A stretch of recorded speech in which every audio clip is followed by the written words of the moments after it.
Three,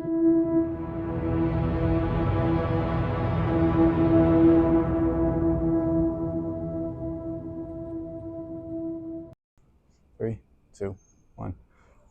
All right, ladies and gentlemen. To start out, I know in the last episode I said we would be covering a Christian cult here in America. But in light of recent events, I have decided to do away with that promise due to the Pope's unfortunate passing. I just feel it would be in very poor taste to post something like that. So instead, today we are joined by my good friend, Nikki. She's a fellow investigator of the paranormal. And sorry about that. Yeah, and today we're going to be discussing the LaLaurie house in New Orleans. Now, from what you've told me, you have a special interest in this? Yes. I used to go to New Orleans a lot when I was a kid. I didn't practically grow up there, but it was a favorite pastime of mine. I spent a lot of time in New Orleans, and I love paranormal. I love horror, so to hear about a house that I actually tried to go and visit myself, but was not able to.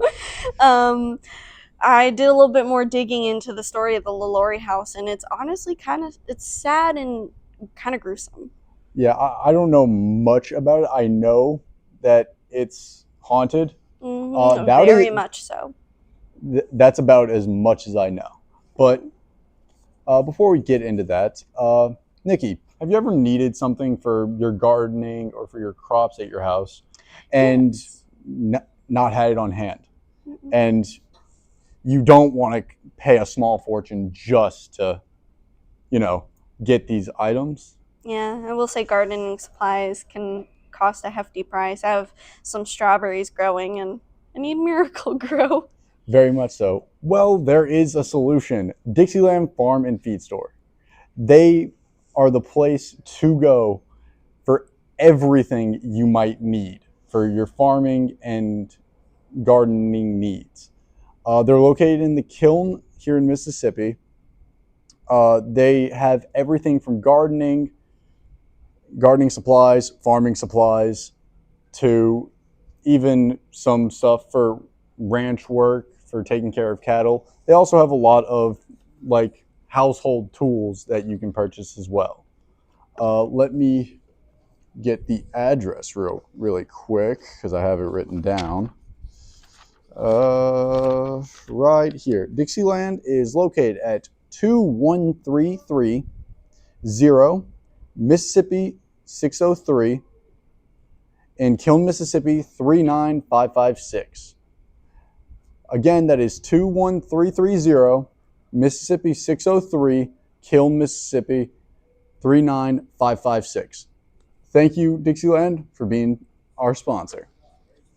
All right, now back into our discussion. Tell us a little bit about the history of the house. All right, so from what I do know is that during it was before the Civil War, I think, late 1700s, early 1800s, there was this woman, her name was Daphne, I believe, LaLaurie, and she owned this giant mansion, I believe, on the New Orleans Square. Yeah, it's close to the French Quarter, if I Yeah, remember thank you, correctly. the French Quarter. And she was known notoriously for having a lot of different slaves. Like she would have these large, extravagant parties, and whispers kind of started to go around of people being like, "Hey, you notice that Madame LaLaurie's slaves are never the same. She always had different slaves."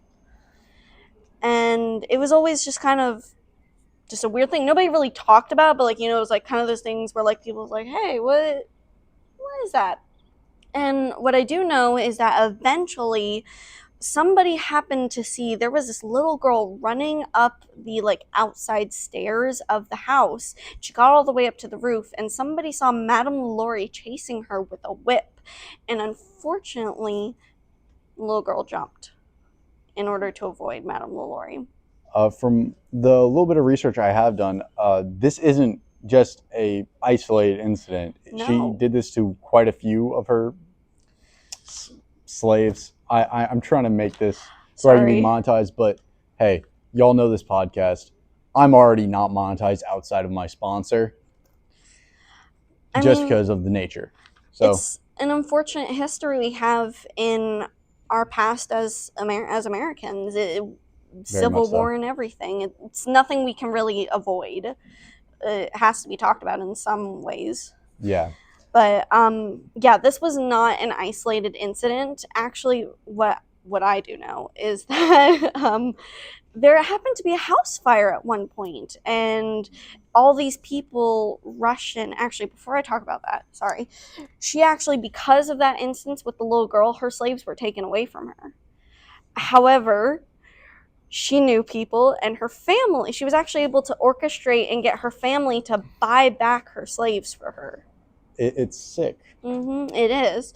But I do know there was a house fire that happened, and when the townspeople, rushed in to help after the fire was over and everything, the door to an attic or some hidden portion of the house was actually burned away, and they entered, and what they found was absolutely horrible and disgusting what they saw. Hundreds of bodies. Not only that, but the way that they were kept. Some were alive, half alive, some were dead. Can I say some of this stuff? Okay. I'm not getting monetized anyways. I'm trying to keep it as PG as possible, but Don't worry, I said it to not for kids. okay. But there was this one corpse that unfortunately her insides had been taken out and were wrapped around her like a cruel corset. Almost kind of it was gross, but there was also heads that had been kept in cages, bodies that had been kept in cages with like spikes and everything, so like they were like thin and weary, and you could just tell like that they were absolutely being tortured. Yes, even one person I think was still alive, and they had a lobotomy, and an ice pick or a type of stick was still in their head when they were found. It's terrible to hear. Yeah. I mean, I get it for the time period, but still, even for back then, it was I terrible. was gonna say, I mean, unfortunately, torturing slaves wasn't necessarily an isolated incident, but to have it to this degree, people actually thought something was wrong with her. Yeah. All right. So now that we've discussed the history of the house, I actually wanted to talk about some of the more present day stuff that's going on. Yeah. Like you said, the owner of the house does not let anybody enter it. No, I actually don't know his name. I think it's Lance something. It's just ironic. I think of have you seen Grave Encounters? No. Okay, everybody go watch that movie. It's a great movie. It's called Grave Encounters. It's about this like fake, kind of like Ghost. There's a show called Ghost Encounters. Ghost Adventures. Ghost Adventures. Zach Baggins. Yeah, it's like Ghost Adventures, but it's a horror movie. And essentially, this group of ghost hunters go to a haunted asylum, and all hell breaks out. Yeah. So, but Language. huh? Language. What? How much does a movie cost? Language. Oh, sorry. Sorry about that. Yeah, but like you said, go check it out. But talking more on the paranormal side of this, I've heard that the place is haunted. Mm-hmm. I just wanted to ask, are they malevolent? Are they aggressive at all? Not that I know of. I've been told that the spirits of the house are more but there's a specific word for it. I can't think of it. Where they keep doing the same things over and over again. Is it like they're stuck in a time loop almost? So they're like moving things around? No, that's a poltergeist. They're just kind of I want to call it like an ethereal haunting or something. I don't know. Please somebody check me on this. But a residual. I believe it's called a residual haunting, where these spirits are just kind of doomed to relive the past over and over again. I've heard multiple stories of people seeing a little girl running up what left of the house there is over and over again, and it's, or like hearing a little kid's laughter, something like that. Just checking my notes here. Okay, so for those of you who have watched episode 2 of this podcast, y'all will recognize this description as, yes, it is a residual haunting, but based on the sound of it and based on the fact that they are staying at the house, it sounds like we might be dealing with some more docile form of a poltergeist, maybe a wraith of some kind, or even a funnel ghost. I've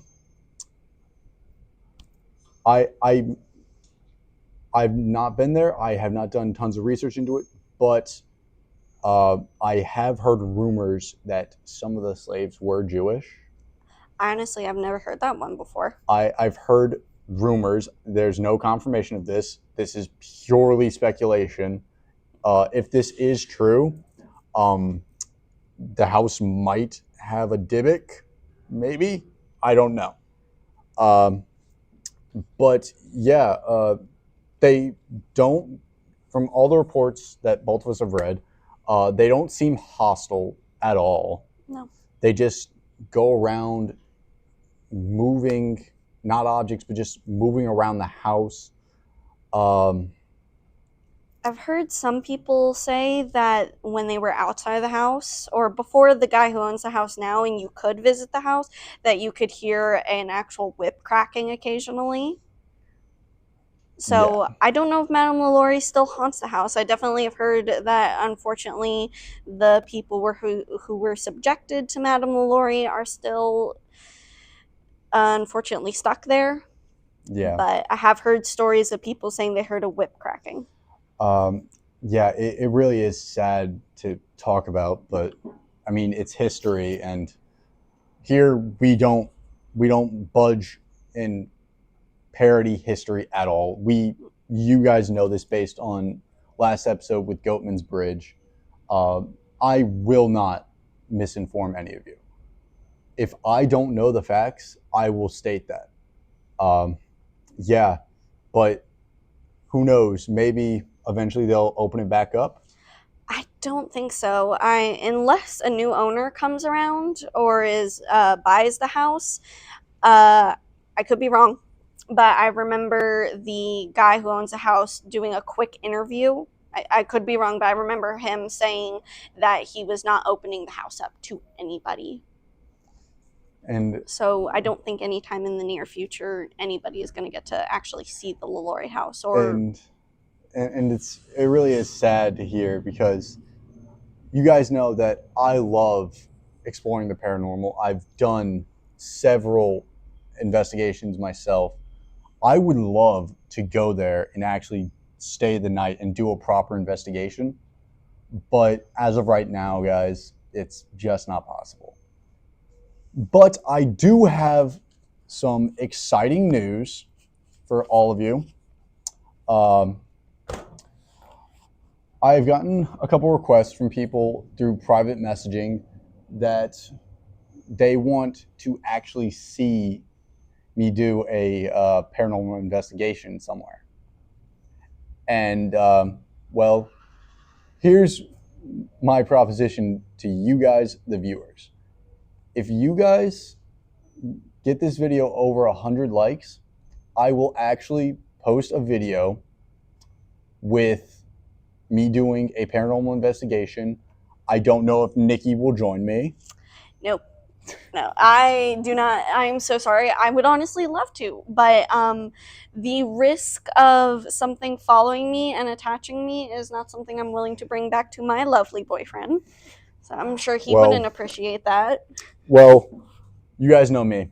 I'm not afraid of getting an attachment because, hey, I'm a good guy. I'm a Catholic. I pray every single day. And I really don't care if they get attached to me because, hey, they're going to dissipate eventually. I'm not. Well, guys, that wraps up this episode. Thank you to Dixieland again for sponsoring this podcast. Big, big thank you. Go check out Dixieland. I will put their address as well as their website link in the description. Bye, guys.